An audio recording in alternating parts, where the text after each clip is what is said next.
नमस्कार, मैं हूं मोनिका और आप देख रहे हैं वॉइस नेशन। वक्त तो चला है उत्तर प्रदेश की तमाम अहम खबरों का। खबर पीलीभीत से है। मानसून शुरू होते ही शारदा नदी के किनारों पर तटीय दर्जनों गांव के ग्रामीण डर के साए में जीने को मजबूर हैं। कुछ दिन पहले ग्रामीणों ने पीलीभीत जिलाधिकारी को पत्र देकर शारदा नदी के कटाव से क्षेत्र को हो रहे नुकसान से बचाने की मांग की थी। शारदा नदी करीब सन 1990 से भूकटान करती चली आ रही है। इस नदी ने पीलीभीत जनपद के ट्रांस शारदा क्षेत्र के दर्जनों गांव के साथ साथ हजारों एकड़ कृषि योग्य भूमि को अपने आगोश में ले लिया है, लेकिन शारदा नदी के कटान को रोकने के लिए कोई पुख्ता इंतजाम नहीं किए गए हैं। चंदिया हजारा समेत ट्रांस शारदा क्षेत्र की लगभग 2 लाख की आबादी लगभग 30 सालों से बर्बादी का दंश झेलती आ रही है। आखिर इन हालातों का जिम्मेदार कौन है?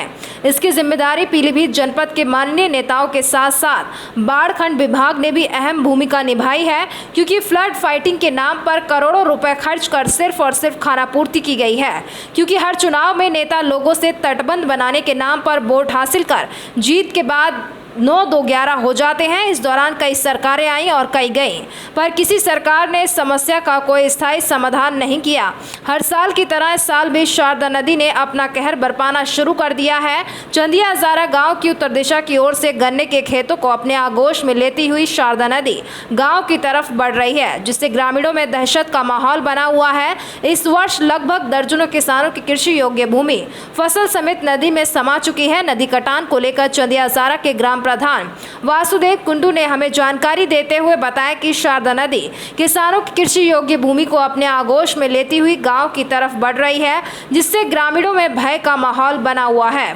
राहत बचाव कार्य होने के बारे में बताया गया कि जो 2-3 दिन पहले कार्य किया गया था वह पानी में बह गया है। इस बर्बादी को रोकने के लिए कुछ दिनों पहले पीलीभीत जिलाधिकारी को पत्र देकर शारदा नदी के कटान से क्षेत्र को बचाने के लिए पार्कोपाइन तिगुड़िया लगाने की मांग की थी। बढ़ते हैं अगली खबर की ओर। खबर हरदोई से है। बता दें कि थाना परिसर में कोतवाल के सामने लगभग 80 हिस्ट्री शीटरों ने भविष्य में अपराध न करने की शपथ ग्रहण करने के साथ ही परेड की। वही हिस्ट्री शीटरों को हाजिरी नोट के साथ अपराध से दूर रहने की भी नसीहत दी गई। शाहबाद में अपराध नियंत्रण व रोकथाम के लिए पुलिस अधीक्षक राजेश द्विवेदी के कुशल निर्देशन, अपर पुलिस अधीक्षक पश्चिमी दुर्गेश कुमार सिंह के पर्यवेक्षण एवं क्षेत्राधिकारी हेमंत उपाध्याय के कुशल नेतृत्व में 80 हिस्ट्री शीटर बदमाशों ने एक साथ थाने में पहुंचकर प्रभारी निरीक्षक के सामने हाजिरी लगाते हुए अपराध न करने की शपथ ली।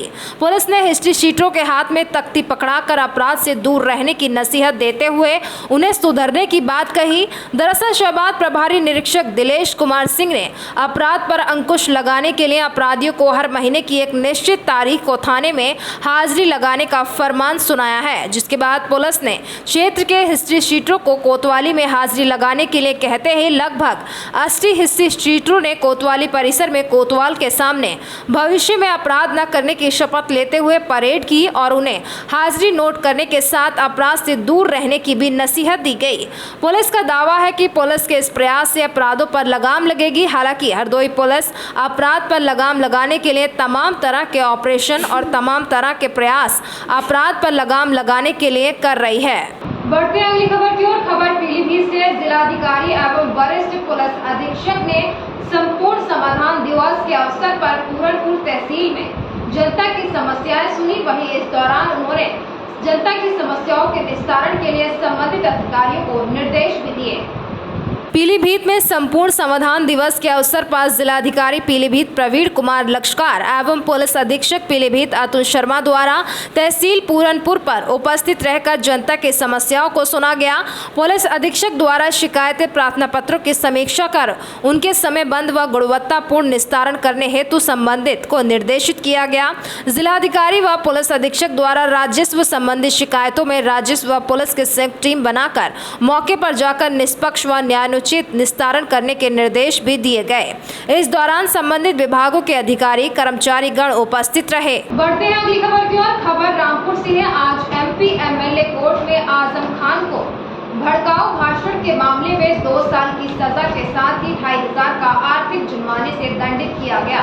रामपुर की एमपी एमएलए कोर्ट में आजम खान द्वारा भड़काऊ भाषण देने का मामला चल रहा था। इस मामले में 2019 सामान्य निर्वाचन के दौरान आजम खान द्वारा भड़काऊ भाषण दिया गया था। इस मामले में आज एमपी एमएलए कोर्ट ने आजम खान को दोषी ठहराते हुए 2 साल की सजा और 2,500 का जुर्माना लगाया है। ये मुकदमा थाना शहजाद नगर पर 171 जी 5051 बी और लोक प्रतिनिधित्व अधिनियम के धारा 125 के तहत दर्ज किया गया था, जिसे वीडियो निगरानी प्रभारी अनिल कुमार चौहान ने दर्ज किया था। इस संबंध में अभियोजन तिवारी और अमरनाथ तिवारी ने बताया कि क्योंकि 1989 सीआरपीसी में प्रावधान है, यदि सजा 3 वर्ष तक होती है तो अभियुक्त को जमानत पाने का अधिकार है। अगर वह जमानत लेता है तो उसे जमानत दिया जाएगा, क्योंकि 2 वर्ष की सजा है इसलिए इसमें जमानत दिए जाएगी। अभी आजम खान न्यायालय में है, पहले उन्हें दाखिल करेंगे, इसके बाद दाखिल करने के बाद उन्हें जमानत दिया जाएगा। प्रकाश पांडे जी, आज कोर्ट में एमपी एमएलए क्या फैसला आया, क्या हुआ? मेरे साथ अमरनाथ तिवारी खड़े हैं जो एमपी एमएलए कोर्ट में अभियोजक हैं, और हम लोगों की टीम के साथ सब लोगों ने मिलकर के ये एक प्रयास किया था कि इस मामले में अच्छा अभियोजन हो, और आप द्वारा अभियोजन कार्य किया गया, सभी लोग उसमें शामिल रहे। आज जो मैटर था जिसमें मोहम्मद आजम खां को कन्विक्शन हुआ है, 125 जनप्रतिनिधि अधिनियम में 2 साल और 1,000 जुर्माना, और 505 1B आईपीसी में 2 साल और 1,000 जुर्माना, और 500 और 171 जी आईपीसी में केवल 500 रुपये जुर्माने का दंडादेश माननीय न्यायालय ने पारित किया है। और MP MLA court Shri Shobhit Bansal द्वारा ये जजमेंट किया गया। ये वर्ष 2019 में लोकसभा सामान्य निर्वाचन के चुनावी प्रचार के दौरान धमौरा में जो जनसभा इनके द्वारा 8/4/2019 को की गई थी, उसमें इन्होंने एक संवैधानिक संस्था डिस्ट्रिक्ट मजिस्ट्रेट जो कि जिला निर्वाचन अधिकारी की भूमिका में होते हैं, और मुख्यमंत्री के प्रति जो है डेरोगेटरी एंड विट्रियोलिक स्पीच किया था, हेटफुल स्पीच दिया था, अपमानजनक और कटु शब्द कहे थे, जिस पे प्राथमिकी दर्ज हुई थी। और विवेचनोपरांत और सम्यक कार्यवाही पश्चात जो है उभय पक्ष की बहस के पश्चात माननीय न्यायालय ने आज निर्णय सुनाया है, और इसके और बातें अमरनाथ तिवारी बता रहे हैं। कितने साल की सज़ा सुनाई है? अंतिम 2 साल की सज़ा है, ज़्यादा से ज़्यादा जो है 505 1B और 125 में। अमरनाथ, मैं ये जानना चाहूँगा कोर्ट में एग्जैक्ट क्या भाषण था, वो क्या लफ्ज़ क्या थे?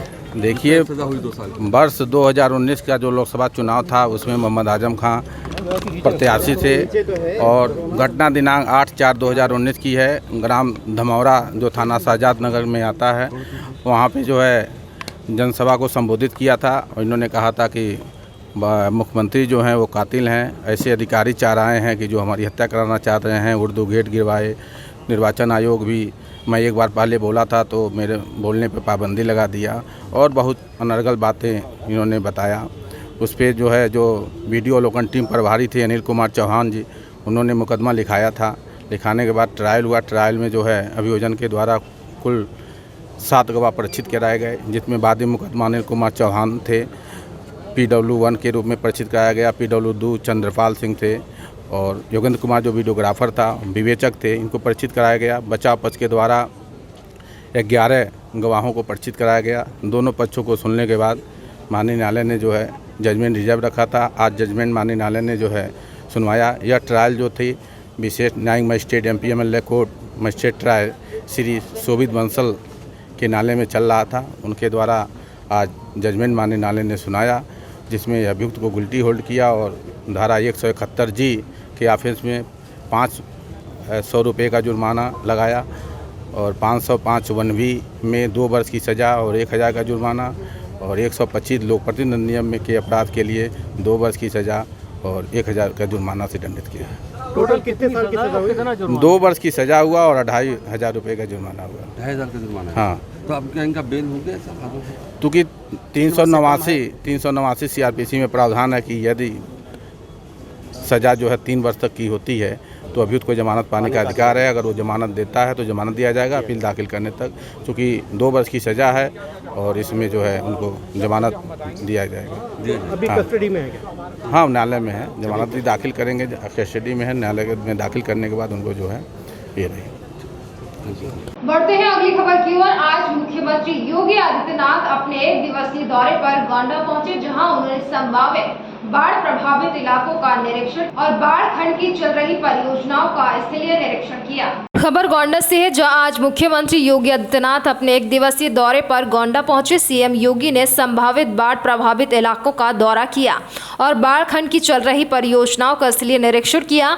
सूबे के जल शक्ति मंत्री स्वतंत्र सिंह के साथ सकरोरा, भिखारीपुर व एली परसरौली तटबंध पर पहुंचे। सीएम ने तटबंध का निरीक्षण किया, साथ ही मंडलीय अफसरों के अलावा जिले के अफसरों व सिंचाई विभाग के अधिकारियों के साथ बैठक कर परियोजनाओं के विषय में जानकारी प्राप्त की।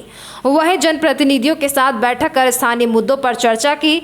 निरीक्षण, बैठक और चर्चा के बाद पत्रकारों को संबोधित करते हुए सीएम योगी ने कहा कि जल शक्ति मंत्री और जनप्रतिनिधियों के साथ तटबंध का निरीक्षण किया है और हालात का जायजा लिया है। सीएम ने बताया कि अभी प्रदेश में औसत से कम वर्षा हुई है, लेकिन नेपाल में बारिश और बैराजों से पानी छोड़े जाने के चलते नदियों का जल स्तर बढ़ा है, लेकिन जन और धन की हानि ना हो इसके लिए पूरे इंतजाम किए गए हैं। तटबंधों और बांधों की सुरक्षा को लेकर भी पूरे इंतजाम किए गए हैं। वहीं राहत को लेकर सरकार और जिला प्रशासन पूरी तरह से तैयार है। सीएम ने कहा कि सरकार किसी भी संकट और संभावित खतरे के लिए तैयार है। सीएम योगी ने कहा कि सरकार लोगों की सुरक्षा के लिए पूरी तरह से कटिबद्ध है। वहीं इरिगेशन विभाग द्वारा कराए जा रहे कार्यों को निरीक्षण करने के बाद अधिकारियों की प्रशंसा की। पत्रकारों को संबोधित करने के बाद सीएम योगी लखनऊ के लिए रवाना हो गए। प्रभावी ढंग से तटबंधों को बचाने, जन और धन की हानि को रोकने के लिए व्यापक स्तर पर कार्रवाई की गई है, चाहे वह एल्गिन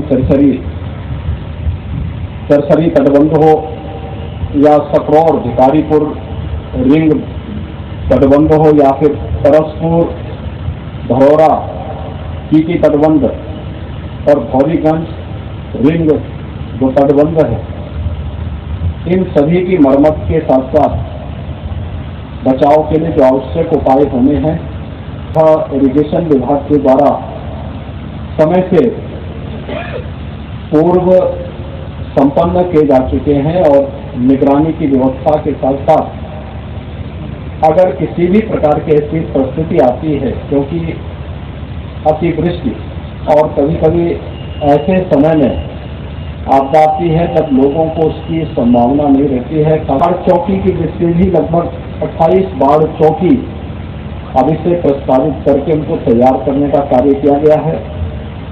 स्वास्थ्य विभाग, राहत आयुक्त विभाग के साथ साथ यहाँ पे प्रभावित क्षेत्रों में जो संभावित क्षेत्र प्रभावित हो सकता है, वहाँ पे नौकाओं की व्यवस्था के अलावा अन्य सभी प्रकार की जरूरी सामग्री के बारे में भी अभी यहाँ पर प्रशासन के साथ बातचीत हुई है। प्रशासन ने पहले से ही इसके बारे में अपनी तैयारियां पूरी कर ली हैं। हमें विश्वास है कि यहाँ पर जनधन की हानि को हम लोग किसी भी आपदा से बचाव करने के लिए आज यहाँ पर उसकी पूरी तैयारी रहेगी और आने वाले समय में किसी भी संभावित खतरे से बचाव के बारे में हम लोग पूरी तरह सतर्क हैं। आज हम लोग इन्हीं सब कार्यों का यहाँ निरीक्षण करने के लिए आए थे। फिलहाल इस वक्त की खबरों में इतना ही। तमाम देश दुनिया की खबरों से रूबरू होने के लिए बने रहिए वॉइस नेशन के साथ। अभी दीजिए इजाजत, नमस्कार।